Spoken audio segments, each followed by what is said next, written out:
Welcome back. Six topics today: nuclear energy reform, reservation law, banking, history, parliamentary conventions, gender policy, and India's biggest foreign policy tightrope. Let's go. So, first we have topic number one, which is FDI in nuclear power. Now, India is considering amending the Atomic Energy Act 1962 to allow private and foreign investment in nuclear power, a potential end to 7 decades during which only the government owned NPCIL could build and operate nuclear plants. The push is driven by a simple arithmetic problem. India needs 100 gigawatt of nuclear power by 2047 and has 7,480 megawatt today. Government funding alone cannot bridge that gap. Section 3 of the Atomic Energy Act gives the central government exclusive authority over all atomic energy activities. Only government entities, specifically NPCIL, can set up and operate nuclear plants. The nuclear expansion story in India is one of chronic underdelivery. The 2002 plan targeted 20 gigawatts by 2020. Actual delivery was under 7.5 gigawatts. This is less discussed but equally critical barrier. India's civil nuclear liability 2010 has a unique clause, section 17B, that allows the nuclear plant operator to sue the equipment supplier if a nuclear accident is caused by the supplier's faulty hardware. Even major international reactor supplier Hitachi, Westinghouse, EDF has refused to sign final contracts for Indian nuclear plants because of this clause. Atomic Energy Act 1962, State Monopoly, Section 3. Only NPCIL can operate nuclear plants. NPCIL is Nuclear Power Corporation of India, 22 reactors. AERB is the Atomic Energy Regulatory Board, functions under DAE, Independence Problem. CNLA 2010, Section 17B is the Supplier Liability Clause, freezes foreign reactor orders. Three-stage program is the Pressurized Heavy Water Reactor, which uses uranium, to FBR or the fast breeder reactor, and then to advanced heavy water reactor, which uses thorium. Baba's design. NSG waiver 2008 enabled civilian nuclear trade with 14 plus countries. NSMR is the small modular reactors. Lower capital, modular scaling, private sector entry point. Then we have the EWS reservation, 103rd Amendment, and the Supreme Court split. Now, the 103rd Constitutional Amendment passed in January 2019 with 323 to 3 votes in the Lok Sabha created a 10% reservation for economically weaker sections in education and public employment. The Supreme Court upheld it in November 2022, but only by a 3 to 2 majority, making it the most contested reservation judgment since the Mandal ruling of 1992. Every previous reservation category, SC, ST, OBC, required social backwardness as the basis. The 103rd Amendment broke this pattern. EWS reservation is purely for economic poverty, defined as annual family income below 8 lakh. No caste-based discrimination criterion is required. The challenge reached a 5-judge constitution bench. 3 judges upheld the amendment, Justices Maheshwari, Trivedi, and Pardiwala. Two dissented, Hima Kohli and Ravindra Bhatt and Hima Kohli. The majority held that Parliament had constituent power to create new reservation categories and that the 50% ceiling from Indra Sani is not basic structure. Justice Bhatt's dissent is powerful. SC, ST, OBC individuals who are equally or more economically poor than upper caste individuals are excluded from EWS simply because of their caste. That exclusion is itself a form of caste discrimination.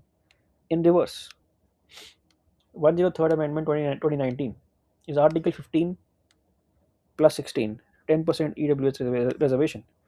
EWS income limit 8 lakh per year per family income. Janit Abhiyan 2022. Constitution bench 3 to 2 upheld. Indira Sani 992. 9 judge bench 50% ceiling, social backwardness test, and total reservations 59.5%. Basic structure, EWS majority held 50% ceiling is not basic structure. Then we have topic 3, which is bank nationalization 1969, legacy, NPA crisis, and privatization debate. At midnight on July 19, 1969, Prime Minister Indira Gandhi issued an ordinance nationalizing 14 commercial banks with deposits exceeding 50 crores, converting India's banking from a private oligopoly serving industrial houses into a public infrastructure serving farmers, small traders, and rural India. More than 55 years later, the Act's legacy is being re examined as India's 12 surviving public sector banks face questions about efficiency, NPA cycles, and whether the state should remain in banking at all. Before 1969, India had around 8,000 bank branches, almost all urban, serving large industrial borrowers. By 1991, there were over 60,000 branches, including in almost every block headquarters in rural India. Agricultural credit expanded dramatically. The same state ownership that drove financial inclusion also created an NPA crisis. PSBs accumulated approximately 10.35 lakh crores in gross NPAs at the 2018 peak, around 11 to 12% of all loans outstanding. The 2021 Union Budget announced privatization of two public sector banks. The bill was never introduced in Parliament. By 2023, the government effectively walked back. The structural dilemma remains. PSBs are inefficient, but the rural branch network delivers financial inclusion that private banks will not replicate. The middle path being explored is reducing government shareholding below 75% while retaining majority control. Keywords here: July 19, 1969, 14 banks nationalized, deposits greater than 50 crores. Banking Companies Act 1970, legal reenactment after R.C. Cooper SC challenge. R.C. Cooper case, challenge ordinance on compensation grounds. Priority sector lending, 40% of A and BC. Agriculture 18%, MSME 7.5%. NPA peak 2018, 10.35 lakh crores, 11 to 12% of gross advances. And PSP consolidation, 27 PSPs. Then we have the RS Deputy Chairman, Article 89, Conventions and the Vacancy Controversy. So, the post of Deputy Chairman of Rajya Sabha, a constitutional office under Article 89, is again at the center of debate about whether the government is obligated to offer this position to the principal opposition party. The question has gained urgency after the 17th Lok Sabha ended without ever electing a deputy speaker, the first time in India's parliamentary history that a constitutional position was left vacant for an entire 5 year term. Article 89 says the Rajya Sabha shall, as soon as may be, choose a member to be the deputy chairman. The phrase as soon as may be has been treated by government as directory, not mandatory, meaning there is no hard constitutional deadline. Now, in Britain's parliament, the deputy speaker is by convention from the opposition party. India borrowed this convention at independence. For most of post independence history, the deputy chairman or the deputy speaker went to the principal opposition as a gesture of bipartisan governance. Once elected, the deputy chairman is protected by a higher removal threshold, a resolution passed by a majority of all the then members of Rajya Sabha with 14 days advance notice.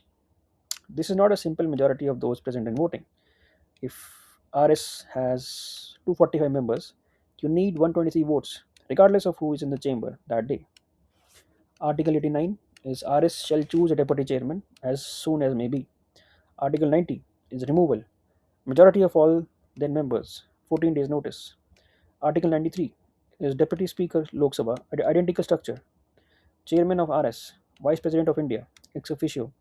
Parliamentary conventions, non legal ROMs, no legal enforcement, survive on political will. And PSC conventions, Public Accounts Committee, chaired by opposition, also under pressure. Then we have the menstrual leave law, India gender workplace debate. Now, India has no central menstrual leave law. Bihar has offered 2 days of menstrual casual leave to female government employees since 1992. Kerala announced it for university students and state employees. in 2023. Corporates like Zomato and Swiggy have their own policies. Spain became the first European country to pass a national menstrual leave law in 2023, funded by Social Security, not employers, reigniting the India debate. Now, dysmenorrhea, a painful menstruation, affects approximately 60 to 90% of the menstruating women in some form, with severe symptoms in 10 to 20%. Endometriosis, affecting roughly 10% of reproductive age women, or about 42 million in India, causes debilitating pain that goes undiagnosed for an average of 7 to 10 years because women are told their pain is normal. Japan passed a menstrual leave law in 1947, Article 68 of its Labor Standards Act. 70 years later, the utilization rate is near zero. Women do not take the leave because they fear being seen as less reliable than male colleagues and being passed over for promotions. More critically, if menstrual leave adds cost to employing women, employers, especially in India, price sensitive formal sector, may quietly prefer to hire men. Now, Spain's 2023 law elegantly separates the social obligation from the employer's commercial incentive. The leave is funded through social security system, not by the employer. The employer pays no additional cost for a menstruating employee's absence. Now, dysmenorrhea means painful menstruation, medical basis for leave policy. Endometriosis is 10% of reproductive age women, average 7 to 10 year diagnosis delay in India. Article 15 means constitutional permission for special provisions for women. Article 42 is DPSP, Just and Humane Work Conditions of Work. Maternity Benefit Act 1961, 26 weeks paid leave, does not cover menstruation. In Spain 2023, is Social Security funded, first European national menstrual leave law. Then we have the Russia Ukraine war, India's strategic autonomy, and energy dilemma.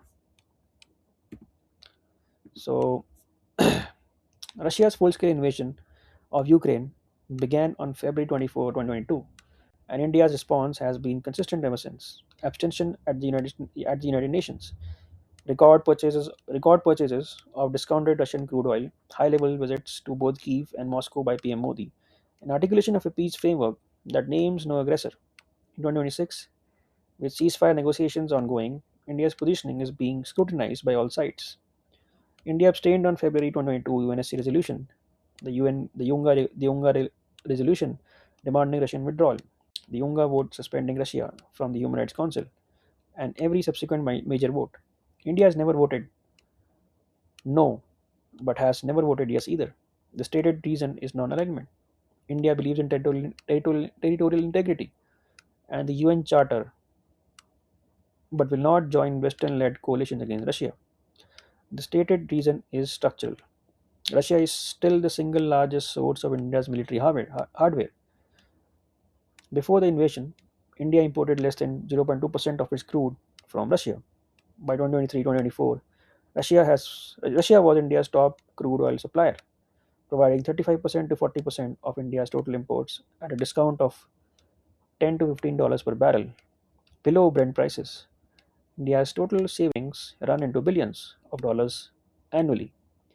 Bilateral trade between India and Russia jumped from around $13 billion in 2021 to approximately $65 billion in 2023-2024, almost entirely driven by energy.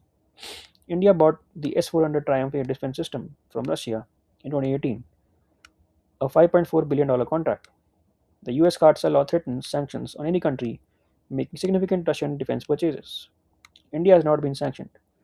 The US has exercised presidential discretion because India is too important a strategic partner to alienate. CATSA is countering America's adversaries through Sanctions Act, US 2017, targets Russian defense buyers. S-400 Triumph, Russian air defense system, 40,000 crore. Deliveries began 2021. Strategic autonomy is India's doctrine of independent foreign policy, no binding alliance. Indo-Soviet Treaty 1971. Foundational India-Russia bound. UNSC support during Bangladesh War. Special and privileged strategic partnership. India-Russia formal designation 2010. Rupee-ruble settlement. Attempted to bypass SWIFT. Accumulated INR imbalance unresolved. So 6 topics done. nuclear energy, reservation law, banking history, parliamentary conventions, gender policy, and the Russia Ukraine. Uh, See you tomorrow.